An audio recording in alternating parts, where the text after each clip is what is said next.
భారత రాజ్యాంగంలోని ఆర్టికల్ 279 నికర ఆదాయం అనే భావనను మరియు యూనియన్ మరియు రాష్ట్రాల మధ్య ఆదాయ పంపిణీ సందర్భంలో దాని గణనను వివరిస్తుంది. ఇక్కడ సరళీకృత వివరణ ఉంది. 1. నికర ఆదాయం యొక్క నిర్వచనం. నికర ఆదాయం అనేది ఏదైనా పన్ను లేదా సుంకం నుండి వసూలు ఖర్చును, పన్ను లేదా సుంకం వసూలు చేయడానికి అయ్యే ఖర్చులు తగ్గించిన తర్వాత వచ్చే ఆదాయాన్ని సూచిస్తుంది.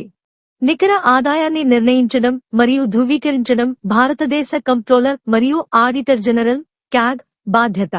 క్యాగ్ అందించిన ధృవీకరణ తుదిమైనదిగా పరిగణించబడుతుంది మరియు దానిని సవాలు చేయలేము. 2. ఆదాయాలను లెక్కించడం మరియు కేటాయించడం కోసం అదనపు నిబంధనలు. నికర ఆదాయం 2.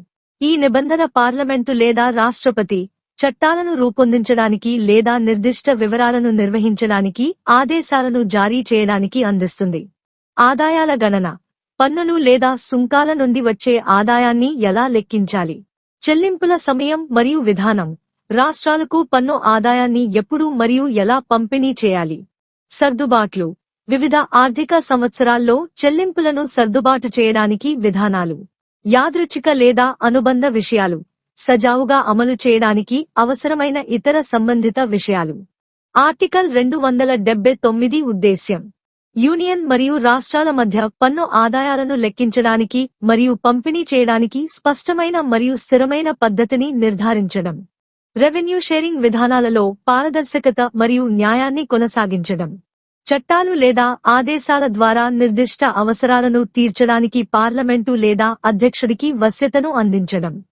సారాంశంలో ఆర్టికల్ 279 పన్ను ఆదాయాలకు సంబంధించి యూనియన్ మరియు రాష్ట్రాల మధ్య ఆర్థిక సంబంధాన్ని క్రమబద్ధీకరించడానికి మార్గదర్శక చట్టంగా పనిచేస్తుంది.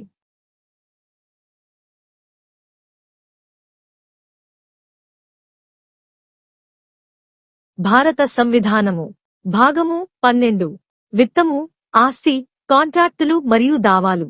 అధ్యాయము 1. విత్తము, సంఘము మరియు రాజ్యముల మధ్య రాబడుల పంపిణీ. ఆర్టికల్ 279. నికర ఆదాయపు లెక్కింపు మున్నగునవి. 1. ఈ అధ్యాయంలోని పూర్వగామి నిబంధనలలో ఏదేని పన్ను లేక సుంకము విషయమున నికర ఆదాయము అనగా దాని వసూలుకగు ఖర్చుపోగా మిగిలిన ఆదాయము అని అర్థము మరియు ఆ నిబంధనల నిమిత్తము ఏదేని ప్రాంతములోని లేక దానికి సంబంధించిన దనదగిన ఏదేని పన్ను లేక సుంకము యొక్క లేక ఏదేని పన్నులోగాని సుంకములోగాని భాగము యొక్క నికర ఆదాయము భారత కంప్ట్రోలరు మరియు ఆడిటర్ జనరలుచే అభినిశ్చయించబడి ధృవీకరించబడవలెను మరియు ఆయన ధృవీకరణ అంతిమమై యుండవలెను. 2. ఏదేని సుంకము లేక పన్ను యొక్క ఆదాయము ఈ భాగము క్రింద ఏదేని రాజ్యమునకు కేటాయించబడిన లేక కేటాయించబడదగు ఏ సందర్భములోనూ పైన చెప్పబడిన వాటికిని ఈ అధ్యాయము యొక్క ఇతర అభివ్యక్త నిబంధనకును అధ్యధీనమై ఆ ఆదాయమును లెక్క వేయు రీతిని గూర్చియు చెల్లింపులను ఏ కాలము నుండి లేక ఏ కాలమున మరియు ఏ రీతిలో చేయవలెనో ఆ కాలమును మరియు ఆ రీతిని గూర్చియు ఒక విత్తీయ సంవత్సరమునకును మరొక విత్తీయ సంవత్సరమునకును మధ్య సర్దుబాటులను చేయుటకు గూర్చియు ఇతర ఆనుషంగిక లేక సహాయక విషయములను గూర్చియు పార్లమెంటుచే చేయబడిన శాసనములో లేక రాష్ట్రపతి యొక్క ఉత్తర్వులో నిబంధనలు చేయబడవచ్చును.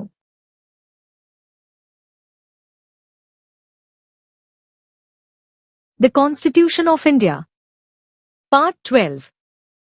Finance, Property, Contracts and Suits. Chapter 1. Finance. Distribution of revenues between the Union and the States. Article 279. Calculation of net proceeds, etc. 1.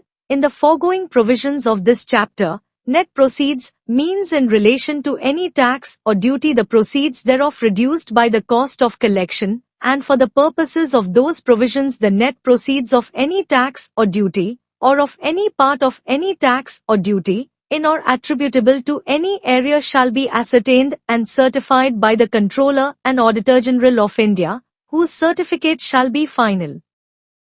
2. Subject as aforesaid, and to any other express provision of this chapter, a law made by Parliament or an order of the President may, in any case where under this part the proceeds of any duty or tax are, or may be, assigned to any state, provide for the manner in which the proceeds are to be calculated, for the time from or at which and the manner in which any payments are to be made, for the making of adjustments between one financial year and another, and for any other incidental or ancillary matters.